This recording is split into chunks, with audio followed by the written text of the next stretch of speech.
जय हिंद दोस्तों।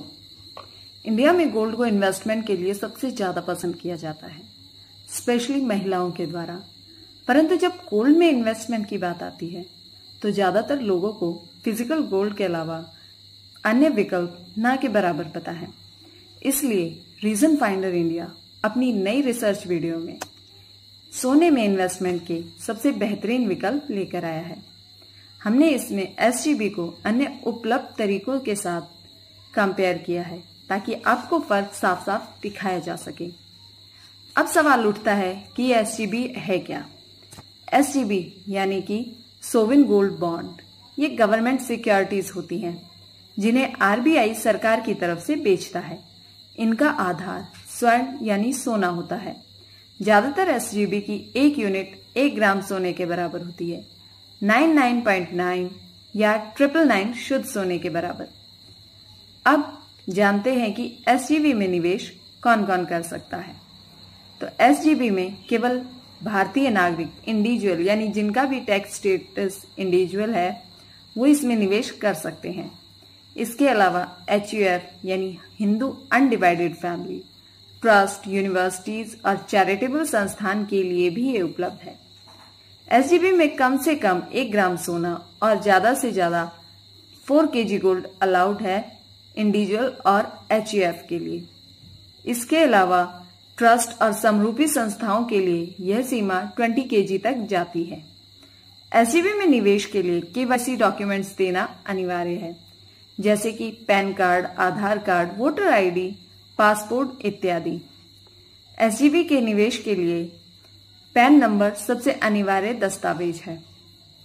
अब जानते हैं कि हम गोल्ड में किन किन तरीकों से निवेश कर सकते हैं।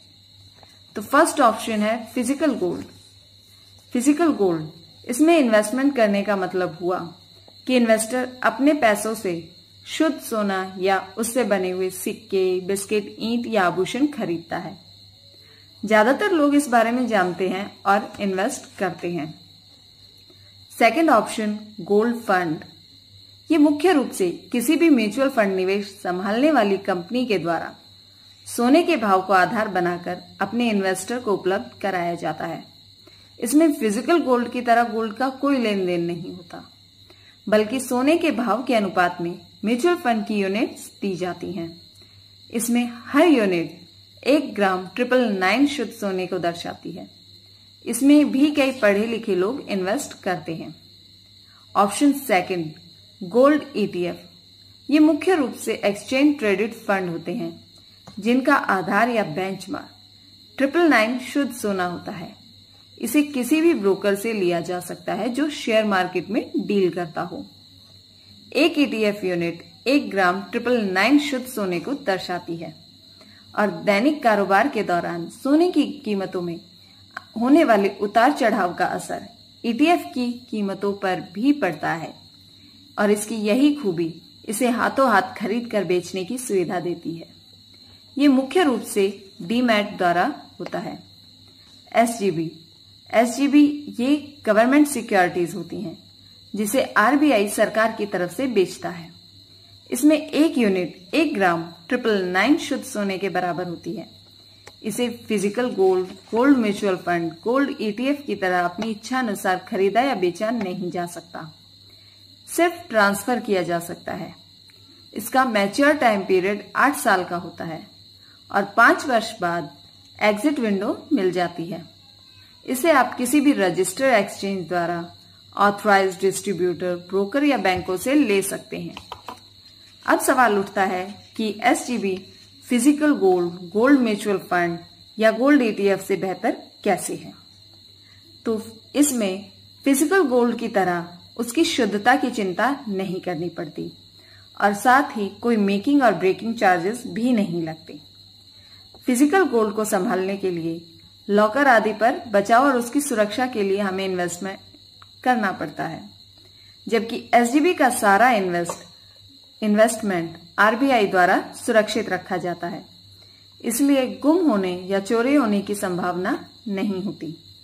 अगर गोल्ड म्यूचुअल फंड से कंपेयर किया जाए तो गोल्ड म्यूचुअल फंड के प्रबंधन में होने वाले खर्च जैसे AMC चार्जेस SGB में नहीं लगते और गोल्ड म्यूचुअल फंड का कुछ पैसा रिडम्पशन को संभालने के लिए अनिवेशित रखा जाता है, जो कि फंड का 4 से 6% होता है। इस वजह से सोने के भाव में आए हुए परिवर्तन का 100% लाभ प्राप्त नहीं होता, जबकि एसजीबी का सारा पैसा सोने की यूनिटों में तब्दील कर दिया जाता है और कोई एएमसी चार्जेस नहीं लगते, क्योंकि एसजीबी निर्धारित अवधि से पहले नहीं बेचा जा सकता, सिर्फ ट्रांसफर किया जा सकता है। आरबीआई को कोई भी पैसा रिडम्पशन के लिए नहीं रखना पड़ता, इसलिए सोने की कीमतों में आए उतार चढ़ाव का 100% ब्याज लाभ एसजीबी में प्राप्त होता है। अगर गोल्ड ETF से कंपेयर किया जाए तो एसजीबी की खरीद फरोख्त के लिए कोई चार्ज नहीं देना पड़ता। इस वजह से सोने का 100% लाभ एसजीबी में प्राप्त होता है। और सबसे बड़ी विशेषता, एसजीबी में सोने की कीमत के अलावा 2.5% ब्याज भी खरीदार को अपने खाते में आरबीआई द्वारा अर्धवार्षिक दिया जाता है। एसजीबी से उत्पन्न सारा कैपिटल गेन टैक्स फ्री होता है। अब सवाल है कि ये 2.5 8 वर्षों में कितना फर्क डालते हैं। तो मान लेते हैं कि एसजीबी में 1 करोड़ रुपए 8 वर्षों के लिए लगाए गए, तो 8 वर्षों में 20 लाख तो केवल 2.5 के हिसाब से ब्याज बन जाता है। यानी अगर सोने की कीमतें स्थिर रहती हैं तो भी ये 1 करोड़ 20 लाख हो जाते हैं।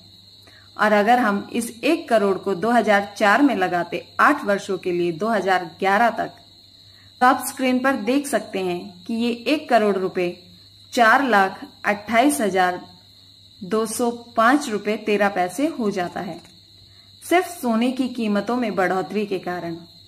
और इसमें 8 वर्षों का 2.5% ब्याज भी जोड़ दिया जाए तो ये 4,71,20,205 रुपए 13 पैसे हो जाते हैं।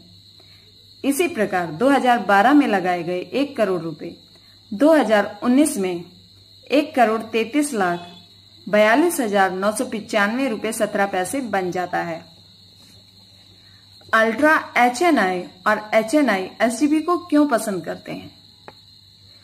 अगर ताजा वैश्विक परिस्थितियों को देखते हुए दुनिया भर के बाजारों में देखा जाए तो अस्थिरता बनी हुई है, जिसके कारण इन्वेस्टमेंट के रूप में property, share market, debt fund और गिरते हुए ब्याज के कारण फिक्स्ड डिपॉजिट में निवेश करना उपयुक्त नहीं है, जिसके मुख्य कारण कोरोना का दुनिया के देशों में फैलना और चीन व इराक जैसे देशों का युद्ध जैसे हालात उत्पन्न करना है। जब भी दुनिया में ऐसी अस्थिरता और अनिश्चितता होती है तो सोना धनी व्यक्तियों की सबसे पसंदीदा वस्तु होती है, क्योंकि यही एक धातु है जो सभी देशों में समान रूप से स्वीकार्य है और इसके साथ ही इसे कहीं भी ले जाया जा सकता है। किसी भी देश की मुद्रा केवल उसी देश की सीमाओं के अंदर ही मूल्यवान होती है। सबसे महत्वपूर्ण क्वेश्चन उठता है हर कोई जानना चाहेगा कि एसजीबी का भविष्य इंडिया में क्या है, एसजीबी का फ्यूचर इंडिया में क्या है। तो आप अपनी स्क्रीन पर लाइव मिनट अखबार की न्यूज देख सकते हैं। अभी तक एसजीबी के 39 इश्यूज आ चुके हैं, जिसमें अक्टूबर 2016 में 1,082 करोड़ रुपए के एसजीबी निवेशित हुए हैं, जो कि 35.98 लाख यूनिट के बराबर है। उसके बाद मई 2020 में सर्वाधिक 1,168 करोड़ रुपए का निवेश हुआ है, जिससे ये साबित होता है कि एसजीबी को लोग पसंद कर रहे हैं और इसका भविष्य इंडिया में बहुत उज्जवल है। उम्मीद करते हैं आपको हमारे द्वारा दी गई जानकारी पसंद आई होगी, तो लाइक, शेयर और सब्सक्राइब करना ना भूलें। कमेंट बॉक्स में अपने विचार जरूर लिखें। अगर आप भी अन्य किसी विषय पर वीडियो बनवाना चाहते हैं, रिसर्च वीडियो बनवाना चाहते हैं या जानना चाहते हैं, तो कमेंट बॉक्स में लिखना ना भूलें। आपके हमारे साथ बढ़ते हुए सहयोग के लिए आपका धन्यवाद। जय हिंद, जय भारत।